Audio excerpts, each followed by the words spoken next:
Conistee, how are ye? Welcome back to the Candlelit Tales podcast, where we tell stories from Irish mythology and chat about them afterwards. My name is Aaron, and I'm one half of the sibling storytelling duo that makes up Candlelit Tales. And this spring we've been delving in to the High King, Cormac Mac Airt, and his past, backstory, and where he went. And now we're going to listen to where he went into the other world. And this is one of the more famous stories of Cormac Mac Airt. If you haven't caught up in the whole series, go back to the start, Art and Octon, on episode 1 of this series, and like, subscribe, comment, share, or if you'd like to support the podcast, you can go to patreon.com/Candlelit Tales and be like our Patreon supporters who we talk to every month to get to know them and ask questions, or they ask us questions, and have a chat every month. And that'd be lovely if you want to support us that way. Or PayPal button on our website where you can find out more about our workshops and our live shows and whatever else you'd like to know about Candlelit Tales. But before I go on too long, sit back, enjoy the story, and hey, Sorga, tell us the story, will you?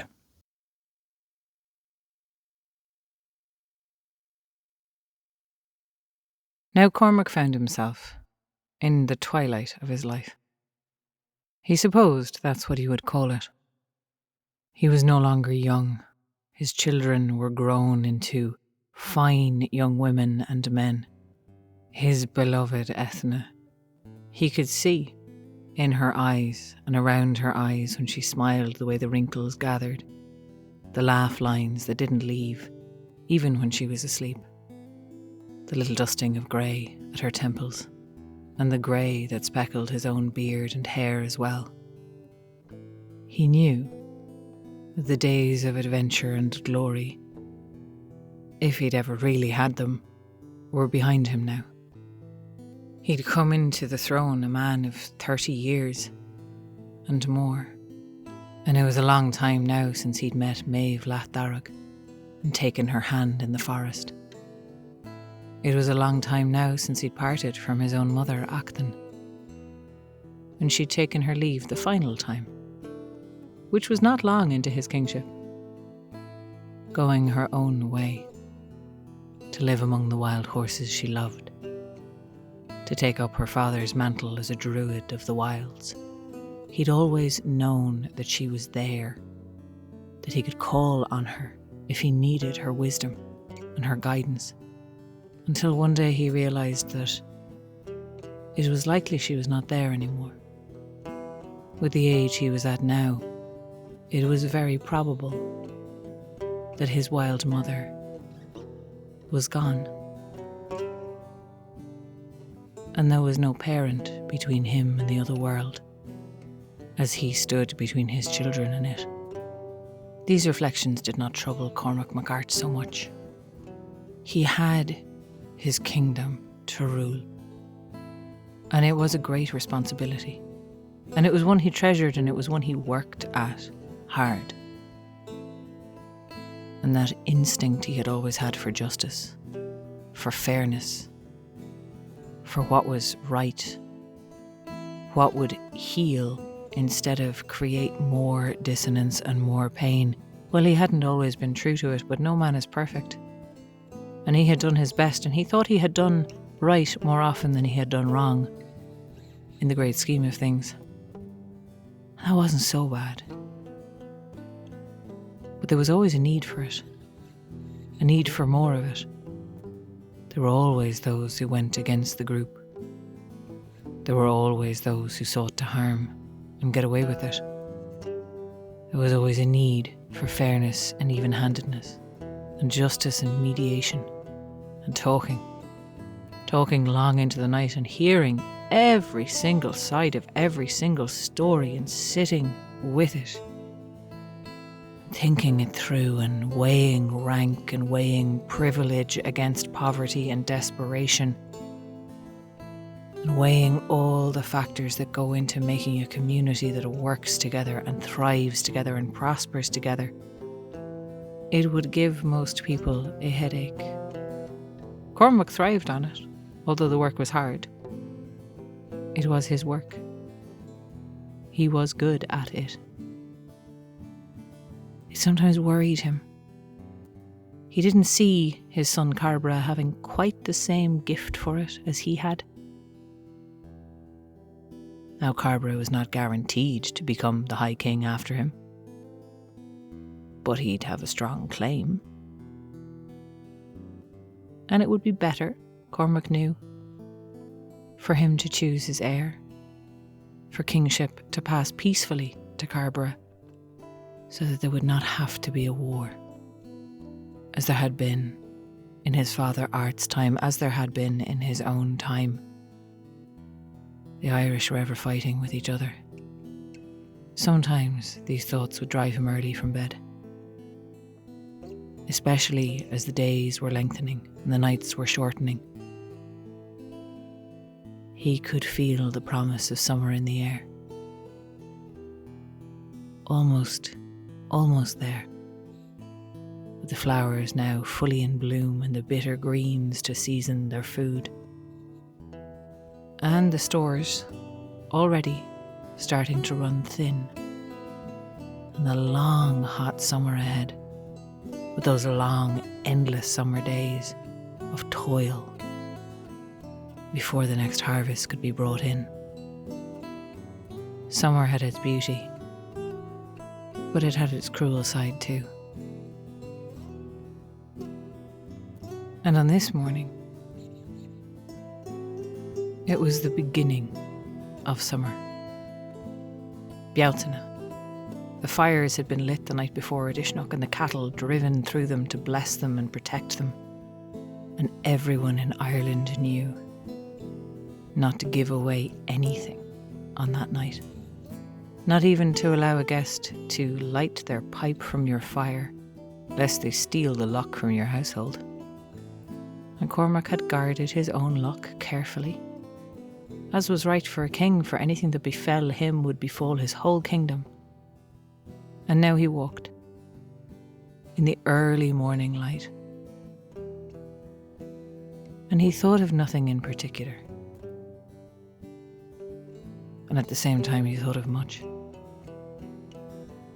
His wife, her age, his children, his children's future, what they would inherit from him, his work, his great work that he took so seriously, that he did so conscientiously. Would it leave a trace? Or would he slip wild into the other world like his mother had done? Or would people remember him, tell stories of his adventures in the other world as they did of his father Art? And if they remembered Art, well, what of it? What lesson did he take from his father's adventures? He was not sure. What mark he could leave on the world. What mark he should wish to leave on the world. So often, people who thought that way, he knew they left not marks but scars. Scars that would take painful generations to unpick. The work of men like him, and women with a conscience and an instinct for balance and mediation and justice and listening. And he was back then to listening and considering from all sides some problem.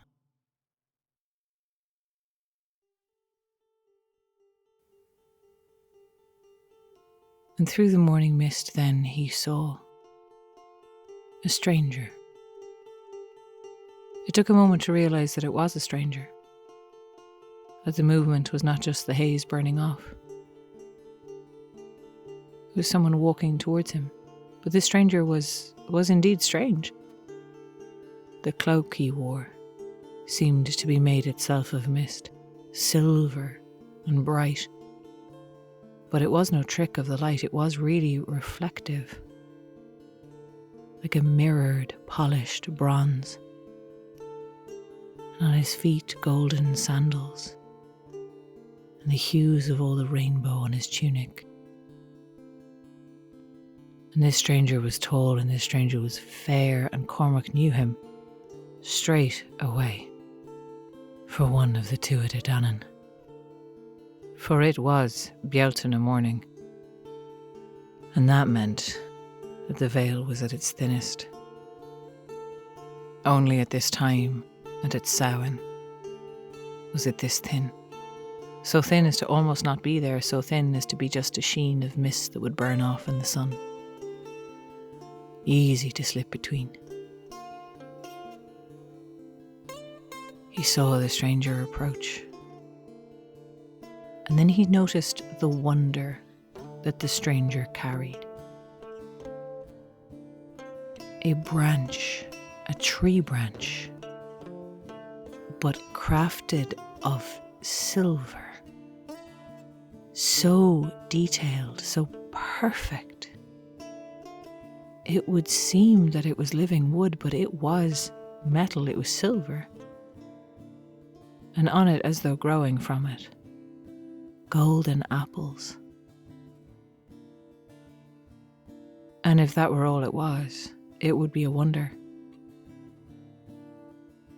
But as he walked towards Cormac, directly towards Cormac, the stranger shook the branch from time to time, and Cormac heard it cast the most delicious music. He could feel his worries melt away at the sound of that music. All grief, all worry, all pain, all trouble lifted from him. And he could barely stop from gaping at the treasure that the stranger carried. And then the stranger reached Cormac. And then they spoke.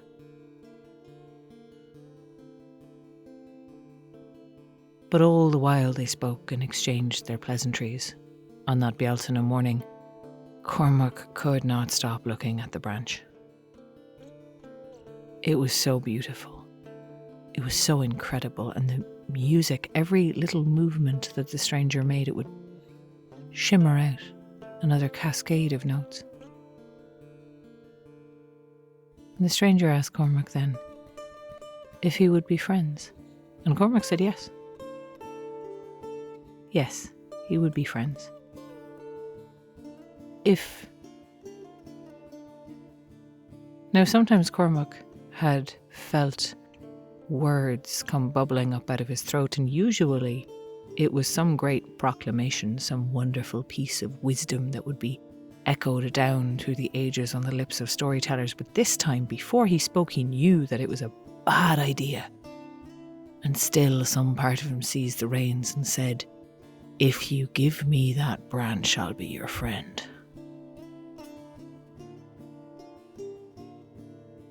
He was afraid the stranger would take offence, but the stranger only smiled at him and said, "All right, if you promise me, you will give me 3 gifts."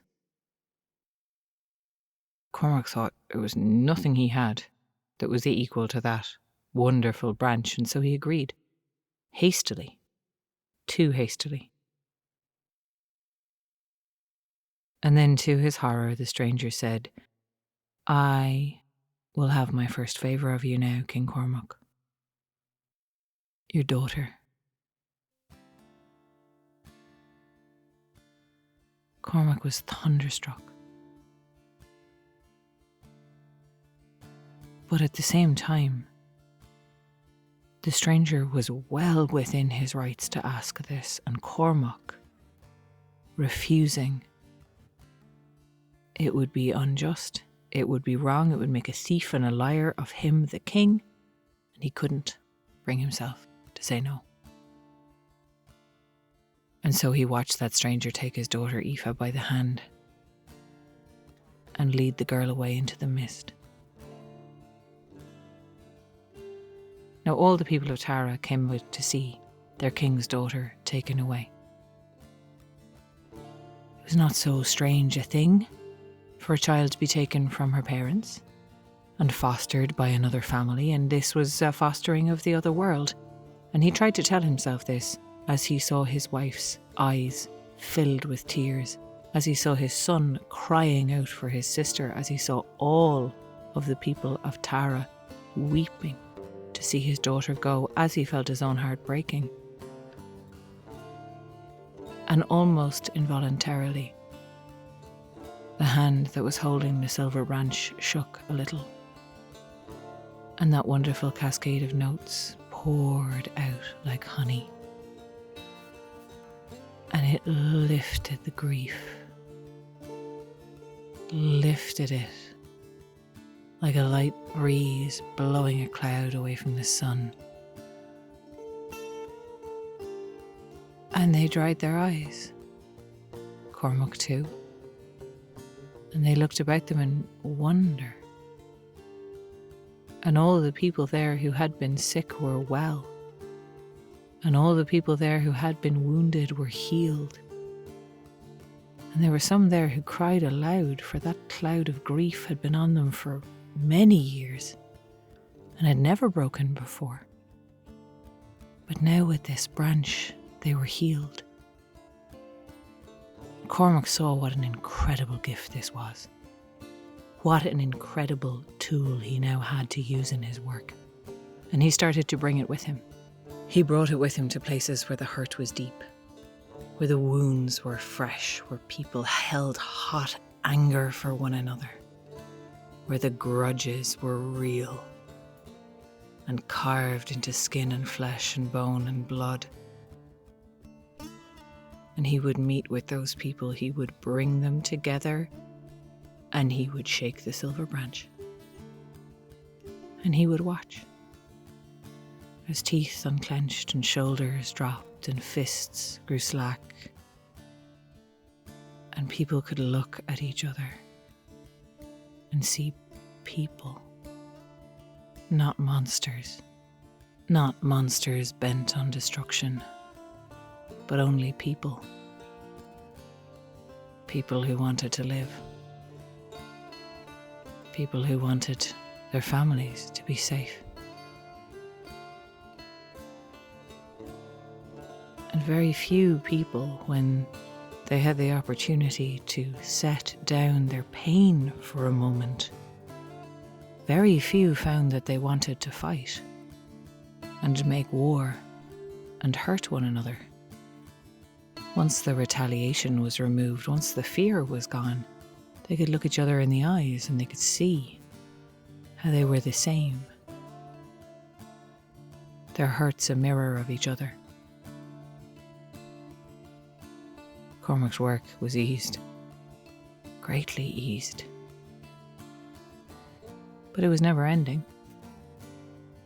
Where before he had only addressed the greatest injustices in the land, now there were more, of less severity, that could be brought to his attention.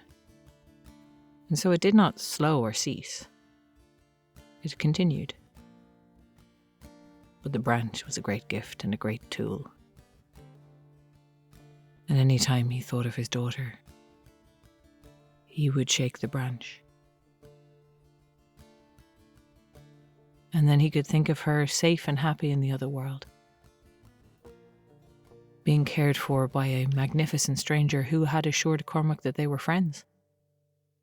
And he could reassure himself that she was all right. And he could reassure his wife and his son and all the people of Tara that Aoife was fine. Sometimes he would think of his mother in these moments. His mother, who knew the pain of being separated from a child.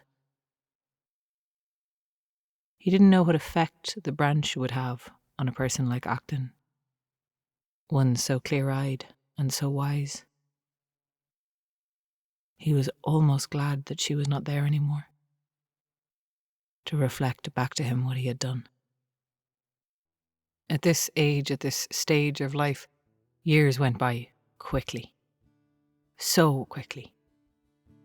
And it seemed that Cormac barely had time to blink and breathe before it was Bealtaine again. And he saw the stranger coming up the hill. And his heart went cold in his chest. And the stranger greeted him pleasantly, cordially, asked Cormac how he'd been, and Cormac found himself replying how useful this branch had been. Every so often he would run into someone who would show him a false face, and it might be a little bit tricky to unpick the truth from the lies, but aside from that, the branch had been a great help, and the stranger said, "I'm so glad, for I've come for my second promise. Your son, Carbra, Now, if the grief at losing one royal child had been great, the grief at losing the second was greater still. All the household poured out onto the green before Tara, all to wail and gnash their teeth and see the king's son led away. Cormac waited until they were all there, and he felt the pain gnawing into his own guts, and then he raised the branch and he shook it hard. And the magic song rang out. And he felt their grief break apart and scatter like clouds. But there was a little kernel, little nugget at the bottom of it, that for him did not dissolve. But still, he could assure himself, this was fosterage, nothing more. His children were well taken care of. The stranger had promised friendship. And it was more often during that year that he had to take the branch out for himself or for Ethna, or for someone else in the household, grieving the loss of the children. And it was often he used it still in his work. But the year slipped by, faster even than the one before, as if it were racing through the seasons. And as winter was loosening its grip on the land, Cormac felt a dread settle in his stomach. It would lift when he shook the branch, and then it would come back. It would come back like a stone in his gut. For soon the stranger would be here now, at Bealtaine, and he would ask a third time, and Cormac did not know what that stranger would ask for. But when the stranger came back and asked for his wife Ethna, Cormac realised that he had known. That was the shape of the stone in his gut. The foreknowledge. The only thing that would balance this great gift would be everything he loved. And all of the people of Tara poured out. And the stranger took Ethna by the hand and led her away into the mist, and Cormac stood there, watching him go with the branch in his hand, clutched tight, unmoving. And as she was vanishing and the tears were flowing and the cries were rising around him, he did not shake the branch. He held tight to it and he said, "This I cannot bear." And he started walking into the mist after them. And his warriors followed with him, armed and armoured, shouting for their king, and he heard their marching feet, and he heard them coming, running behind him. And it seemed that they were close, and then the mist came down like a wall around him, muffling sound. Even his own footsteps sounded far away. The cries of his warriors seemed to come from ahead and then behind, then off to the side, until he could not tell. All sense of direction was lost. Still he kept walking.